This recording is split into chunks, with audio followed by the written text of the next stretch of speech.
The Bong tasty hub চ্যানেলে আপনাদের সকলকে স্বাগত জানাই। বাঙালি হোক কিংবা অবাঙালি, লাড্ডু খেতে ভালোবাসে না এমন মানুষ কিন্তু খুব কমই আছে। লাড্ডু বানানোর জন্য একটা বড় বোলের মধ্যে একটা বড় ছাঁকনি নিয়ে নিয়েছি। এবার এর মধ্যে আমি অ্যাড করে দিচ্ছি 1 কাপ বেসন।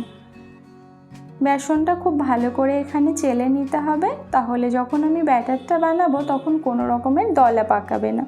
তো একটা চামচের সাহায্যে ঘুরিয়ে ঘুরিয়ে আমি বেসনগুলোকে এখানে চেলে নিচ্ছি।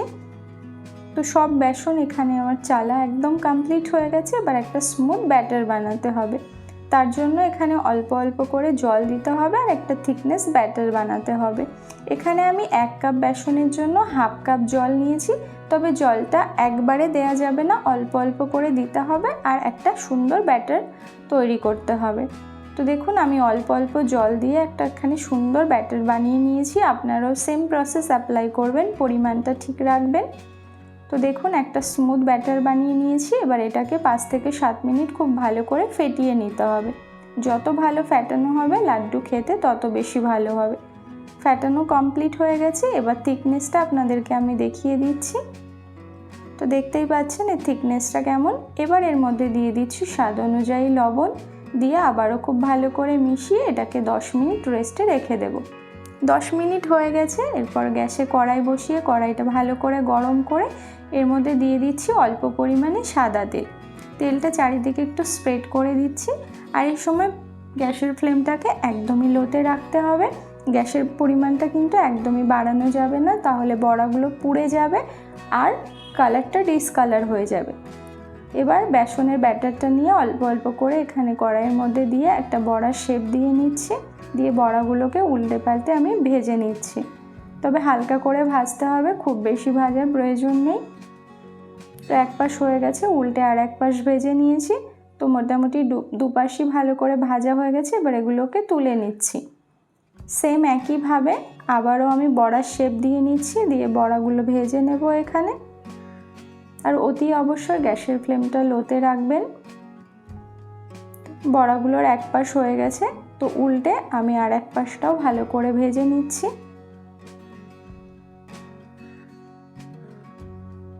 তো এখানে বড়াগুলো দেখুন খুব সুন্দর করে ভেজে নিয়েছি। এবার এগুলোকে তুলে নিচ্ছি। সেম একইভাবে সব বড়া ভেজে নিয়েছি। এবার এগুলোকে ঠান্ডা করে নেব।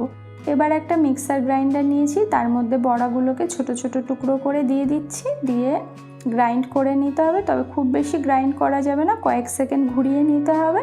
তো দেখতেই পাচ্ছেন। এবার এটাকে আমি একটা পাত্রে রেখে নিচ্ছি। সেম একইভাবে বাকি বড়াগুলো এখানে আমি গ্রাইন্ড করে নিচ্ছি। তো সব বড়াগুলো এখানে গ্রাইন্ড করা কমপ্লিট হয়ে গেছে। এবার একটা কড়াই বসিয়েছি, কড়াইয়ের মধ্যে দিয়ে দিচ্ছি 1 কাপ চিনি। আমি 1 কাপ বেসনের জন্য 1 কাপ চিনি নিয়েছি, আর দিয়ে দিচ্ছি হাফ কাপ জল। চিনিটা আপনারা আপনাদের স্বাদ বুঝে ব্যবহার করবেন। 2টো এলাচ ফাটিয়ে এটার মধ্যে দিয়ে দিচ্ছি, দিয়ে খুব ভালো করে মিক্স করে নিচ্ছি। এবার গ্যাসের ফ্লেমটাকে অন করে চিনিটাকে মেল্ট হতে দিতে হবে।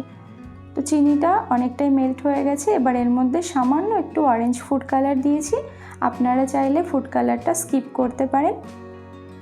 দিয়ে খুব ভালো করে মিক্স করে নিচ্ছি। তো সামনেই গণেশ পুজো, তো আপনারা অবশ্যই এই লাড্ডুটা বানিয়ে গণেশ ঠাকুরকে দিতে পারেন, কারণ গণেশ ঠাকুরের ভীষণই পছন্দ এই লাড্ডু। চিনিটা পুরোপুরি মেল্ট হয়ে গেলে এবার এই মিশ্রণটা দিয়ে দিচ্ছি, দিয়ে খুব ভালো করে মিশিয়ে নিচ্ছি। খুব ভালো করে মিশিয়ে নিয়েছি। আর এই সময় গ্যাসের ফ্লেমটাকে আমি মিডিয়ামে রেখেছি। এবার এর মধ্যে আমি কিছু পরিমাণ চারমগজ দানা দিয়ে দিচ্ছি, দিয়ে মিক্স করে নিচ্ছি। আর এই চারমগজ দিলে কিন্তু লাড্ডুটা খেতে ভালো লাগবে, কারণ মুখে পড়লে ভীষণই ভালো লাগে। অনেকটা শুকনো হয়ে যাওয়ার পরে এবার এর মধ্যে দিয়ে দিচ্ছি 4 চামচ ঘি। তো অতি অবশ্যই ঘিটা আপনারা দেবেন, কারণ ঘিটা দেওয়ার কারণে লাড্ডুর স্বাদ বেশি ভালো হবে। ঘিটা দেওয়ার পরে খুব ভালো করে মিশিয়ে নিতে হবে। আর এই লাড্ডু বানানো ভীষণই সহজ। তো আপনারা অবশ্যই এই মেজারিং কাপটা মেপে মেপে এভাবে বানাবেন, তাহলে একদম লাড্ডুটা আপনাদের পারফেক্ট হবে। তো দেখুন একদম কড়াই থেকে উঠে আসছে, তার মানে কি একদম এটা রেডি হয়ে গেছে। এবার ফ্লেমটাকে অফ করে দিতে হবে। ফ্লেমটা অফ করে দিয়ে এবার এগুলোকে আমি একটা পাত্রে নামিয়ে নিয়েছি। এবার এটাকে ঠান্ডা করে নেব, তবে খুব বেশি ঠান্ডা করার প্রয়োজন নেই।